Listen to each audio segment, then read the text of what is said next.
अस्सलामु अलैकुम वरहमतुल्लाहि वबरकातुहू। नहमदुहू व नुसल्ली अला रसूलिहिल करीम, अम्मा बाद। मैं हूँ यामीन मलिक और आप देख रहे हैं मेरा यूट्यूब चैनल फ़हम व अमल। चैनल को सब्सक्राइब, लाइक और शेयर भी करें और बेल आइकन का बटन भी दबा दें। आज हम इंशाअल्लाह सूरह फातिहा की आखिरी आयत के दूसरे हिस्से का लफ्ज़ मतलब उसके रूट वर्ड यानी मादा के हवाले से सीखने की कोशिश करेंगे। गैरी ये मारूफ लफ्ज़ है उर्दू में भी। गैर का मतलब होता है सिवा, इलावा, कोई और, बदल देना भी इसका माना है। यानी अपने सिवा जो गैर होगा, जो कोई दूसरा होगा, उसको गैर कहा जाता है। अल मगदूब खास के लिए है। मगदूब का रूट वर्ड, इसका रूट वर्ड मादा असल लफ्ज गैन दौद बा, गदब। गदब का मतलब है गुस्सा, नाराजगी, खफकी। और इसकी तारीफ यह है कि खून के जोश मारने के सबब इंसान में आने वाली वो तब्दीली जो उसे सख्त गिरी और इंतकाम लेने पर उकसाती है, इसे गुस्सा कहते हैं, नाराजगी कहते हैं, खफगी कहते हैं। ये माना खालिक की मखलूक की निस्बत से है, यानी इस मतलब का ताल्लुक बंदों से है। लेकिन अल्लाह का गज़ब और उसकी नाराजगी ये एक अलग चीज है। अल्लाह का गज़ब और नाराजगी उसका सबब ये है कि अल्लाह की हराम करदा चीजों को हलाल का दर्जा देकर उनकी हुर्मत पामाल की जाए। जैसे किसी शख्स को देकर अल्लाह का गज़ब में आना जो किसी गुनाह का इर्तिकाब कर रहा हो। हराम और हलाल और नेकी और बदी में तमीज के बावजूद अगर कोई बंदा अल्लाह ताला की उन हुर्मात को पामाल करता है तो ऐसी नाफरमानी पर अल्लाह ताला सख्त गज़बनाक होता है, नाराज होता है। और गज़ब जो है ये सख्त नाराजगी के माने में आता है। इसलिए कि अल्लाह ताला की नाराजगी उन लोगों पर सख्त होती है जिनके पास अल्लाह का पैगाम पहुंच गया, कुरान और सुन्नत का पैगाम पहुंच गया, हलाल और हराम की तमीज का इल्म पहुंच गया, नेकी और बदी में फर्क का इल्म आ गया। इसके बावजूद, इल्म आ जाने के बावजूद अगर वो अल्लाह ताला की नाफरमानी करते हैं तो फिर अल्लाह ताला उन पर सख्त नाराज होता है। इसलिए कि इल्म आ जाने के बाद, किसी चीज का इल्म आ जाए और उसके बाद फिर कोई शख्स जानबूझकर गुनाह पर इसरार करे तो इस रवैये पर अल्लाह ताला अपने बंदों से सख्त नाराज होता है। ये है अल्लाह ताला की नाराजगी। तो मगदूब लोग वो होते हैं जिनके पास इल्म आ गया और इल्म के बावजूद उन्होंने उस पर अमल नहीं किया या अल्लाह ताला की फरमाबरदारी नहीं की, वो अल्लाह ताला की नाफरमानी पर अड़े रहे, शैतान के रास्ते पर चलते रहे,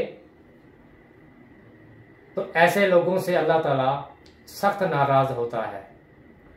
यहूद और नसारा के पास भी अल्लाह ताला ने अपने रसूल भेजे थे और किताबें भेजी थी, लेकिन इसके बावजूद इल्म आ जाने के बावजूद भी उन्होंने नाफरमानी की, उन्होंने इख्तलाफ किया, तो अल्लाह ताला उन पर सख्त नाराज हुआ। लेकिन ये नाराजगी सिर्फ यहूद और नसारा के लिए ही नहीं है।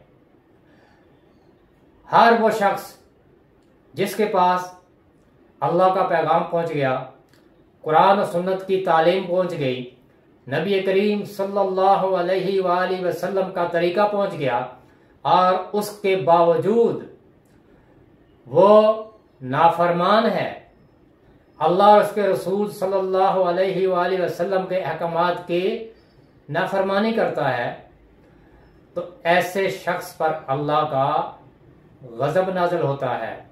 अल्लाह ताला ऐसे लोगों पर सख्त गजबनाक होता है, नाराज होता है। तो ये है अल मगदूब, नाराजगी, खफगी। अगला लफ्ज है अलैहिम। दो लफ्ज है ये, अला और हिम। ये जो या है ये इस सूरत में है अला।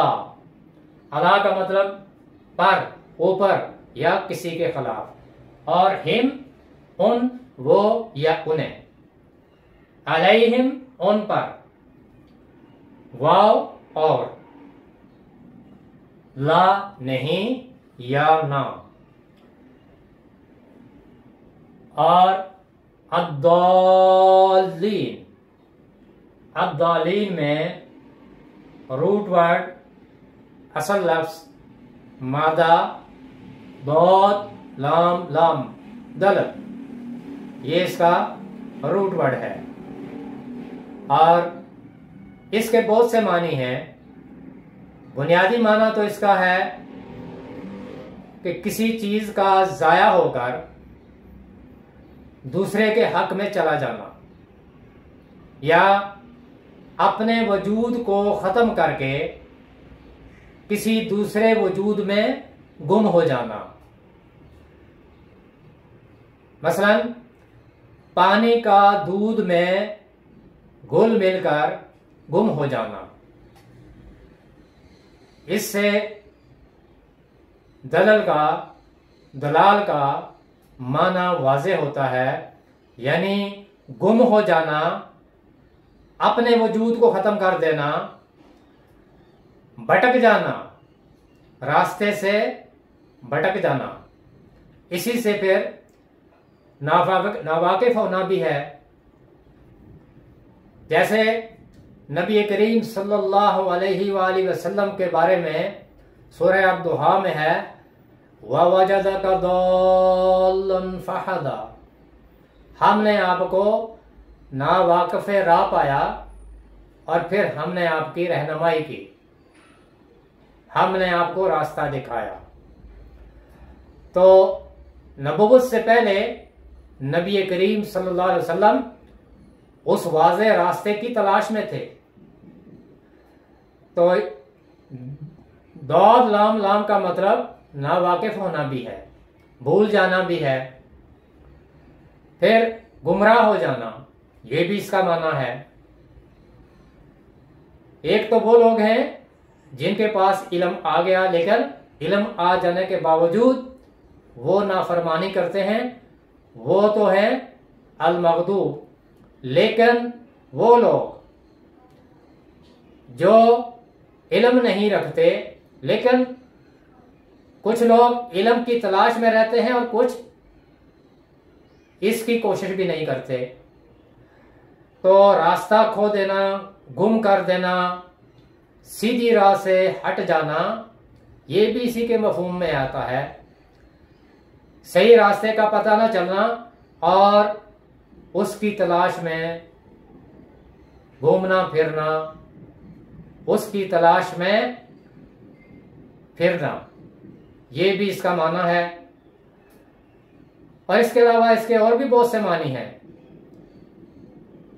और इसका एक माना ये भी है कि मुख्तलिफ चीजों का इस तरह से आपस में मिल जाना कि फिर इन्हें अलग अलग न किया जा सके। दलाल के बहुत से माने हैं,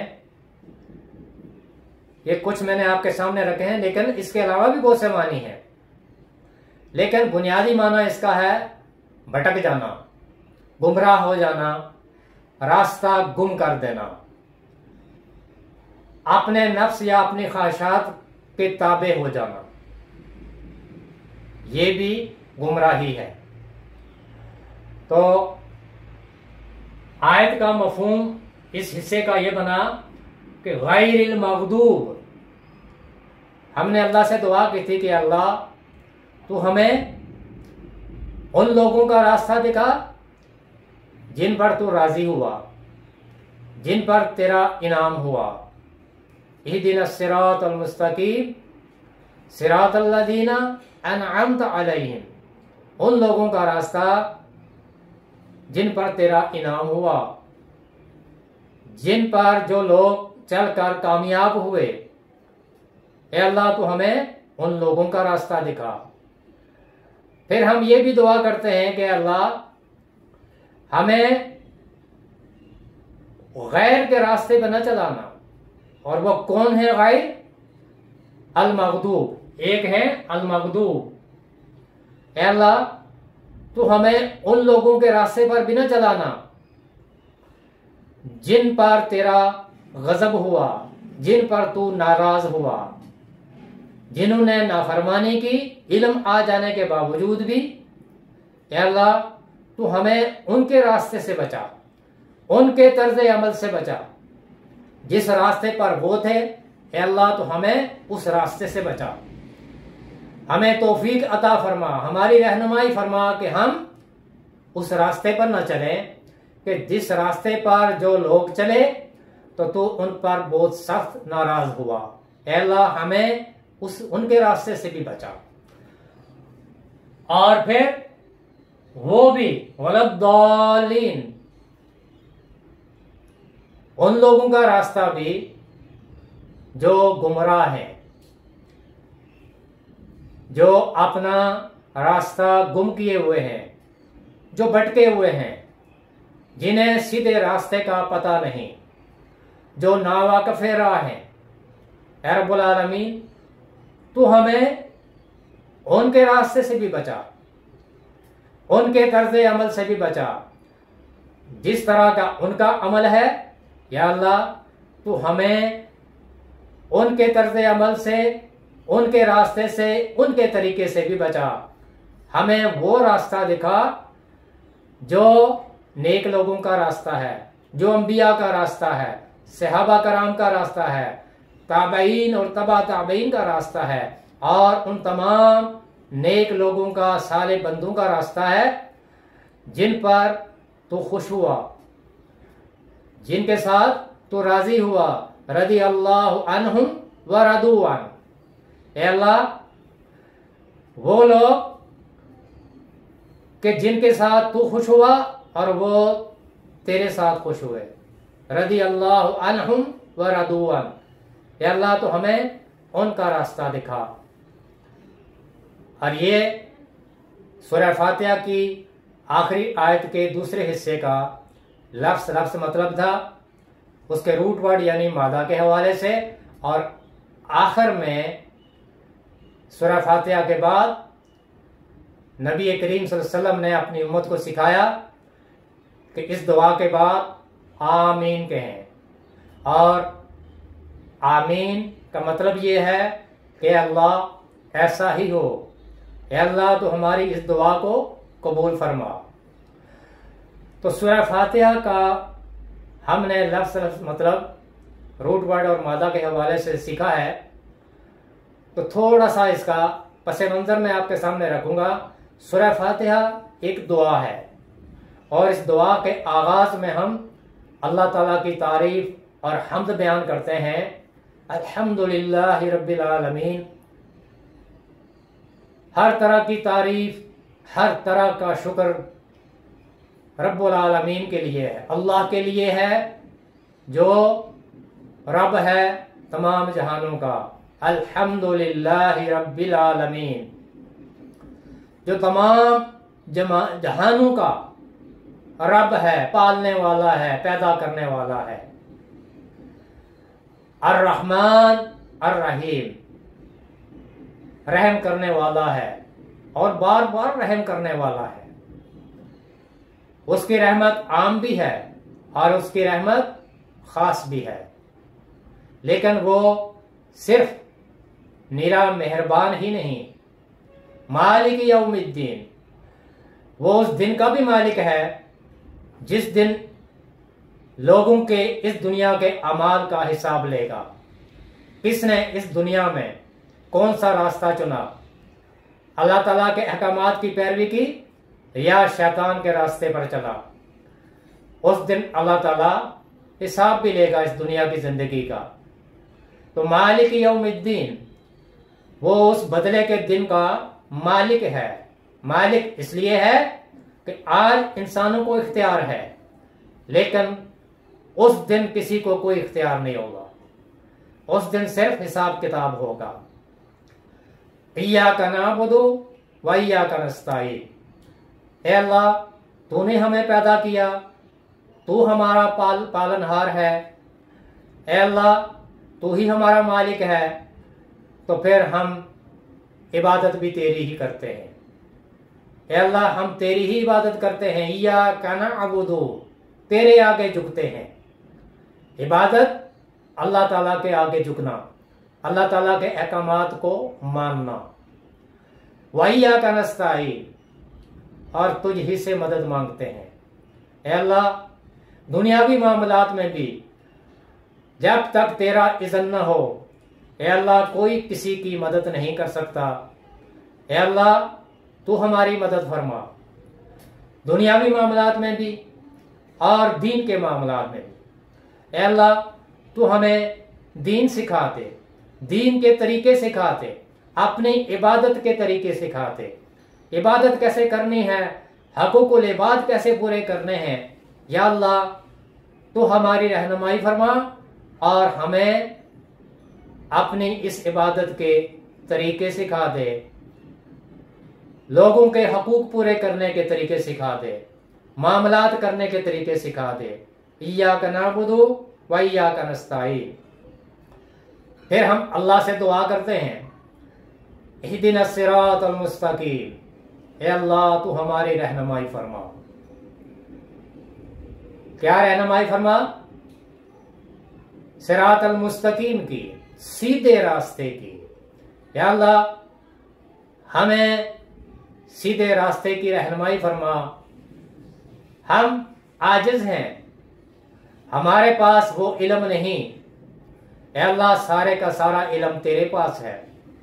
ए रब्बुल आलमीन तो हमें उस रास्ते की या अल्लाह रहनुमाई फरमा, हमें उस रास्ते पर चला जो बिल्कुल सीधा रास्ता है। ए अल्लाह हमें शैतान के शर से बचा, शैतान के रास्तों से बचा, शैतान के वो जो धोखे हैं अल्लाह तो हमें उससे बचा। या अल्लाह हमें उस रास्ते पर चला जो सीधा तेरी तरफ जाता है। इहदिनस सिरातल मुस्तकीम, हम अल्लाह से ये दुआ करते हैं कि अल्लाह तू हमें सीधा रास्ता दिखा, बिल्कुल सीधा रास्ता, स्ट्रेट, अल मुस्तकीम, जिसमें इधर उधर जाने के कोई इम्कानात ना हो। सिरात मुस्तकीम दिखा, इहदिना सिरातल मुस्तकीम। फिर कौन सा सिरात मुस्तकीम? सिरातल लज़ीना अनअमता अलैहिम। ए अल्लाह, उन लोगों का रास्ता, वो सिरात मुस्तकीम वो रास्ता है, सिरातल लज़ीना अनअमता अलैहिम, जिन पर तू खुश हुआ, तू राजी हुआ। या अल्लाह, जिस रास्ते पर जो लोग चले और उनको दुनिया और आखिरत में कामयाबी मिली, ए अल्लाह तू हमें उन लोगों का रास्ता दिखा। और उन लोगों का रास्ता वो है अंबिया, रसूल, नबी करीम सल्लल्लाहु अलैहि वसल्लम, सहाबा कराम, ताबईन, तबा ताबईन और क़यामत तक जितने भी अल्लाह के नेक और साले बंदे हैं जो अल्लाह ताला के अहकामात के मुताबिक अपनी दुनियावी जिंदगी गुजारते हैं। ऐ अल्लाह, तो हमें उन लोगों का रास्ता दिखा। सिरातल लज़ीना अनअमता अलैहिम गैरिल मग़दूब। इसके अलावा हमें उनके रास्ते से बचा जो अल मग़दूब हैं, जो तेरे गज़ब के मुस्तहिक हैं, जो तेरे अहकामात की पैरवी नहीं करते, जो नाफरमान हैं। ऐ अल्लाह, जिन पर तेरा गज़ब हुआ, ऐ अल्लाह तू हमें उनके रास्ते से बचा। और फिर वलद्दालीन, उन लोगों के रास्ते से भी जो गुमराह हैं, जिनको इल्म नहीं, जिनको उस रास्ते का इल्म नहीं, जो अपने आप को गुम कर बैठे हैं। और उनमें से किसी के अंदर तलब है और किसी के अंदर नहीं, लेकिन अक्सरियत ऐसे लोगों की है कि जो अपनी जिंदगी का मकसद ही भूल बैठे हैं।